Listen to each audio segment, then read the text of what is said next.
Gold trusted gold buyers మీరు తాకట్టు పెట్టిన బంగారాన్ని విడిపించి ఈ రోజు ఉన్న మార్కెట్ ధరకు కొనబడను. అంటే నా ఒక్కదానికే కాదు, బట్ మెజారిటీ పీపుల్ కి హావ్ సీన్ లైక్, సో నా లైఫ్ లోనే కాదు, బట్ చాలా మంది అమ్మాయిల లైఫ్ లో, అంటే ఈవెన్ అబ్బాయిలు కూడా మంచిగా ఉన్న అబ్బాయిలు కూడా ఉన్నారు, వాళ్ళకు కూడా లైక్ రెడ్ ఫ్లాగ్ అమ్మాయిలు దొరికిన వాళ్ళు ఉన్నారు. బట్ అమ్మాయిల్లో కూడా చాలా మంది రెడ్ ఫ్లాగ్ గైస్కి పడిపోయి వాళ్ళతో టార్చర్ అనుభవించి ఫైనల్గా బ్రేకప్ చెప్పిన వాళ్ళు కూడా చాలా మంది ఉన్నారు. ఈవెన్ నా ఫ్రెండ్స్లో కూడా ఉన్నారు. ఓకే, సో 2026 ఒక విజన్ బోర్డ్ తయారు చేశారు. అవునవును, చేశాను. ఏంటి మీ విజన్ 2026? విజన్ బోర్డ్ అంటే 5 అట్లీస్ట్ 2026లో 5 కంట్రీస్ అయినా నేను సోలోగా వెళ్ళాలి, ఇంటర్నేషనల్ ట్రిప్స్ వేయాలనుకున్నా. సో ఆల్రెడీ ఫస్ట్ శ్రీలంక అయిపోయింది. సో నెక్స్ట్ ఇంకా నేపాల్ ప్లాన్ చేస్తాం. ఈ జాన్లో I will go in June last వీక్లో I'm planning Nepal. Okay, so అదొకటి ఉంది. అండ్ పంచ్ కైలాస్ చేయాలి, కైలాస్ మానస్ సరోవర్ యాత్ర చేయాలి, పంచ్ కేదార్ పక్కా. లైక్ లాస్ట్ ఇయర్ అనుకున్నాను బట్ అవ్వలేదు. బట్ ఇప్పుడు ఏప్రిల్ ఆర్ మేలో కేదార్నాథ్ ఓపెన్ అవుతుంది కదా, then I will start with Kedarnath and complete Panch Kedar. ఒక 1 month టైం పెట్టుకొని పంచ్ కేదార్ కంప్లీట్ చేసేస్తా. సో పంచ్ కేదార్ ఒకటి, పంచ్ కైలాష్ మానస్ సరోవర్ యాత్ర. అండ్ నేను నార్త్ ఈస్ట్లో ఓన్లీ కామాఖ్య ఒకటి వెళ్ళాను. So I'm planning to complete all the 4 states of north east, like Arunachal, Mizoram, Nagaland and Sikkim. So అది కంప్లీట్ చేయాలని ప్లాన్ ఉంది. ప్లస్ ఇన్స్టాగ్రామ్లో 100K కొట్టాలి. Currently I have 75.3K. And యూట్యూబ్లో 100K కొట్టాలి. లైక్ సిల్వర్ ప్లే తీసుకోవాలి, కంటిన్యూస్గా వీడియోస్ అప్లోడ్ చేయాలి అండ్ మంచిగా ఇన్కమ్ జనరేట్ చేసుకోవాలి. That's the main important. And health and fitness మీద ఫోకస్ చేయాలి. చేయగలరా ట్రావెలింగ్ చేస్తూ? కష్టము, but we can manage. Like ట్రావెలింగ్లో ఎక్కువ నాన్ వెజ్ తినకుండా వెజ్ అండ్ లిమిటెడ్ ఫుడ్ తినుకుంటూ, అండ్ ట్రావెలింగ్లో కూడా లైక్ మనం కంటిన్యూస్ ట్రావెల్ చేస్తుంటాం కాబట్టి సో ఫుడ్ మీద కంట్రోల్ ఉండాలి, ప్లస్ వర్కౌట్. ఈ 2 కొంచెం టేక్ కేర్ చేస్తే ఐ థింక్ ఓకే అనుకుంటున్నా. బట్ ట్రావెలింగ్ స్టార్ట్ చేయగానే ఎందుకని దేవుడి వైపు వెళ్ళారు ఎక్కువ, అంటే జ్యోతిర్లింగాలు? అవునవును. సో యాక్చువల్గా నాకు అది బాగా క్లిక్ అయింది. సో యా, అంటే నాకు దేవుడు అంటే నమ్మకం ఎక్కువ. ప్లస్ ఇంట్లో నార్మల్గా పూజలు, మా మదర్ కూడా టెంపుల్స్కి వెళ్తూ ఉంటారు. సో ప్లస్ నాకేంటంటే నేను నా లైఫ్ టర్నింగ్ ఎక్కడ అయిందంటే 12 జ్యోతిర్లింగాలు యాత్ర చేసినప్పుడు చాలా హ్యూజ్ రెస్పాన్స్ వచ్చింది. అది కూడా ఏంటంటే నేను 12 జ్యోతిర్లింగాస్ 24 daysలో కంప్లీట్ చేశాను. సో పబ్లిక్ ట్రాన్స్పోర్టేషన్ యూజ్ చేసుకుంటూ చాలా తక్కువ బడ్జెట్లో నాకు 12 జ్యోతిర్లింగాలు కంప్లీట్ చేయడానికి 40Kలో కంప్లీట్ చేసేసుకున్నా. All 12 jyotirlingas in India, all over India. ఎలా అంటే 12 జ్యోతిర్లింగాలు అంటే ఒక్కొక్క జ్యోతిర్లింగం చూడడానికి కూడా టైం పడుతుంది. అది కూడా మంచి ట్రావెలింగ్, చీప్ ట్రావెలింగ్ అని చెప్పేసి, తక్కువ ఖర్చు ఎలా అవుతుందని చెప్పేసి చేస్తాం. ఈ 12 జ్యోతిర్లింగాలు కవర్ చేస్తే వాట్ ఈస్ దట్ 1 point మీకు అర్థమైంది? మీకు ఏమనిపించింది అన్ని జ్యోతిర్లింగాలు చూస్తున్నప్పుడు?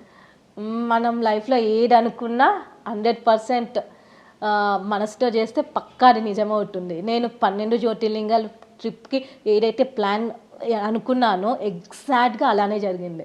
సో ఇఫ్ యువర్ అంటే మన ఇంటెన్షన్ 100% కరెక్ట్ అయితే universe will support you. So నాకు అది బాగా అర్థమైంది. లైక్ నేను నాకు ఎక్కడ ఏ చిన్న ఇబ్బంది కూడా కలగలేదు. ప్రతి దగ్గర 12 జ్యోతిర్లింగాలు ప్రతి దగ్గర చాలా బాగా దర్శనం అయింది. చాలా అంటే చాలా బాగా దర్శనం అయింది. అండ్ కొన్ని ప్లేసెస్లో నేను జ్యోతిర్లింగాల్ని టచ్ కూడా చేశాను. కేదార్నాథ్లో అయితే కేదార్నాథ్ ఏదైతే జ్యోతిర్లింగం ఉంటుందో ఆ జ్యోతిర్లింగం టచ్ చేసా. గర్భగుడిలో 5 minutes ఉన్నా, జ్యోతిర్లింగం టచ్ చేసా, అభిషేకం చేశాను, జ్యోతిర్లింగం చుట్టూ ప్రదక్షిణలు చేశాను. So it's all blessings. సో పక్కా మనం చేసే మంచి పని అయితే God will definitely support you. He will come in any form. అంతేనా? అంతే, హీ విల్ కమ్. నాకు అది చాలా, అంటే నాకు జ్యోతిర్లింగాల ట్రిప్లో ఏదైనా ప్రాబ్లం అయినా, నేను ద్వారక వెళ్ళాను. Dwarka it's very small village అనమాట. అది అక్కడ ప్రాపర్ ట్రాన్స్పోర్టేషన్ ఫెసిలిటీ కూడా ఉండదు. బట్ నేను ఏదైతే అది Booking.comలో ఒక హోమ్ స్టే బుక్ చేసుకున్నా. హోమ్ స్టే వాళ్ళు నా బుకింగ్ చూసి నా నెంబర్కి కాల్ చేసి ఎప్పుడు వస్తున్నానో కనుక్కొని నేను మార్నింగ్ 5కి నేను ద్వారకా బస్ స్టాండ్లో దిగితే వాళ్ళు బైక్ వేసుకొని వచ్చి నన్ను పికప్ చేసుకున్నారు. సో రావాల్సిన అవసరం లేదు. యాక్చువల్గా మనం హోటల్ బుక్ చేసుకుంటే they will not come to pick you up, but they come all the way to pick me up. So అలానే నన్ను నైట్ సేఫ్గా బస్ స్టాండ్లో మళ్ళీ డ్రాప్ చేశారు, సోమనాథ్ బస్ ఎక్కించారు. So those are very sweet and money కూడా ఏం తీసుకోలే. బట్ ఎప్పుడైనా ట్రావెలింగ్ అంటే అన్నీ కవర్ చేయాలి అనే ఇదిలో నిజంగా అక్కడ ఉన్న ప్లేస్ని ఎక్స్ప్లోర్ చేయడం, అర్థం చేసుకోవడం వదిలేసి ఫాస్ట్గా ట్రావెలింగ్ చేసేసి వచ్చేస్తూ ఉంటారు కదా. మీకేమన్నా అలా అనిపించింది అంటే 2 రోజులు అక్కడ ఉండిపోయి నీట్గా అసలు ఏం జరుగుతుంది ఆ ప్లేస్లో అని అక్కడ కూర్చొని ఆలోచించి అక్కడ ప్లేస్ని ఆ జనాన్ని అర్థం చేసుకోవాలని ఎప్పుడు అనిపించలేదా? నేను నేను అంత ఫాస్ట్గా ఏం కవర్ చేయను. సో నేను పెట్టుకుంటే నేను జస్ట్ ఎలా ప్లాన్ చేసుకుంటా అంటే, ఫర్ ఎగ్జాంపుల్ రామేశ్వరం వెళ్ళామనుకోండి. సో రామేశ్వరం వెళ్తే పీక్ టైమ్స్లో వెళ్తే మనం రీసెంట్గా తమిళనాడు ట్రిప్ అప్పుడు రామేశ్వరం వెళ్ళా. It's very peak time. అసలు నీకు రామేశ్వరంలో ఏ హోటల్కి వెళ్ళినా అన్నీ బుక్డ్, కంప్లీట్లీ బుక్డ్. అసలు లాకర్ కూడా కష్టం మీద కలిగి. అలాంటి టైంలో నేను దర్శనం చేసుకొని బయటికి వచ్చేస్తా. In case if it is not a peak, so room తీసుకుంటాను, నా లగేజ్ పెట్టుకుంటాం, దర్శనానికి వెళ్తా. అండ్ రామేశ్వరంలో అన్ని ప్లేసెస్, నేను లాస్ట్ టైం జ్యోతిర్లింగాల ట్రిప్కి వెళ్ళా. రామేశ్వరంలో ఉన్న అన్ని ప్లేసెస్ ఎక్స్ప్లోర్ చేసా. ఫస్ట్ అగ్నితీర్థం వెళ్ళా, స్నానం చేసా, అగ్నితీర్థంలో బోటింగ్ చేసా, దర్శనానికి వెళ్ళా, 2 times దర్శనం చేసుకున్నా. తర్వాత వచ్చి 22 wells స్నానం చేశాను, అది కంప్లీట్ చేసుకున్నా. ఇంకా రామేశ్వరంలో ఉన్న లోకల్ అన్ని ప్లేసెస్ తిరిగాను. ప్లస్ ధనుష్కోడి వెళ్ళా, ధనుష్కోడితో పాటు రామసేటు అన్నీ కవర్ చేసా. అక్కడ ఉన్న చుట్టుపక్కల 1000 rupees ఆటో మాట్లాడుకున్నా. I covered everything. So like నేను 1.5 day అలా స్పెండ్ చేశాను రామేశ్వరంలో. So like if it's not a peak time పక్కా నేను స్టే చేస్తాను. బట్ సోలో ట్రావెలింగ్, ఒక అమ్మాయి అయ్యండి సోలో ట్రావెలింగ్ చేయాలంటే ఫస్ట్ గట్స్ ఉండాలి, చాలా ధైర్యం ఉండాలి. మామూలుగా బయటకు వెళ్ళి వస్తున్నారంటేనే ఇంట్లో ఎప్పుడు వస్తుంది, టైం అయిపోతుంది, అమ్మాయి ఇంటికి రాలేదని టెన్షన్ పడుతూ ఉంటారు ఇంట్లో. అలాంటిది వెళ్ళిపోతే కొన్ని రోజులు ఇంటికి రాము, బయటే ఉండాలి, వాష్రూమ్ ఇబ్బంది ఉంటుంది, అసలు బయట ఏం తింటాము, ఎక్కడ ఉంటాము, ఎవరితో ఉంటాము అని అన్ని ఆలోచనలు వస్తాయి కదా. మీకు అవన్నీ అనిపించవు అసలు? ఫస్ట్ నేను జాబ్ క్విట్ చేసిన తర్వాత హంపీకి వెళ్ళా సోలోగా.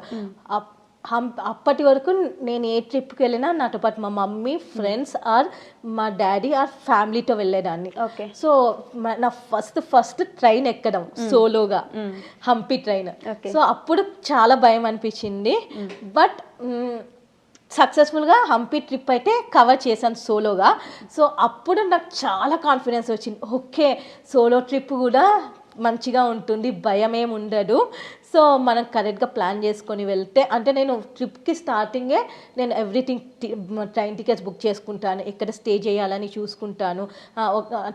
ఒకవేళ బుకింగ్ చేసుకోకపోయినా సో ఆన్ ద వేలో booking.comలో చెక్ చేసుకొని మంచి రేటింగ్ ఉన్నది, తక్కువ ప్రైస్లో వచ్చేవి హాస్టల్స్ బుక్ చేసుకుంటాం. మ్యాక్సిమం నేను సోలో వెళ్తున్నాను అంటే హాస్టల్స్లో స్టే చేస్తాను అనమాట. లైక్ నేను చెన్నై వెళ్ళాను, చెన్నైలో హాస్టల్లో, రాజస్థాన్ వెళ్ళాను, రాజస్థాన్లో జైపూరు, పుష్కరు, అజ్మీరు, ఉదయ్పూర్, ఎక్కడైనా సరే ప్రతి ప్లేస్లో Rajasthan is completely tourism state. So ప్రతి దగ్గర మీకు హాస్టల్స్ దొరుకుతాయి. 200-300 per dayకి హాస్టల్స్ దొరుకుతాయి. సో నేను సోలోగా వెళ్తున్నా అంటే హాస్టల్స్లో స్టే చేస్తాను. హాస్టల్స్లో ఎవరో ఒక్కరు పరిచయం అవుతారు. నాకు లాస్ట్ టైం నేను అరుణాచలంలో హాస్టల్లో స్టే చేశాను. సో హాస్టల్లో నాకు ఒక అబ్బాయి పరిచయం అయ్యాడు. సో ఆ అబ్బాయి నేను కలిసి పర్వతమలై ట్రెక్ చేసాం. సో అలా అనమాట, ఎవరో ఒకరు పరిచయం అవుతారు అనమాట. ఐదర్ అమ్మాయి అయినా కావచ్చు, అబ్బాయి అయినా కావచ్చు. సో పరిచయం అవుతారు, వాళ్ళతో కలిసి వెళ్ళిపోతారు. So I don't get like భయం అయితే నాకు ఎప్పుడూ అనిపించలే. ఫస్ట్ నేను హంపీ ట్రిప్ వెళ్ళినప్పుడే నాకు భయం అనిపించింది.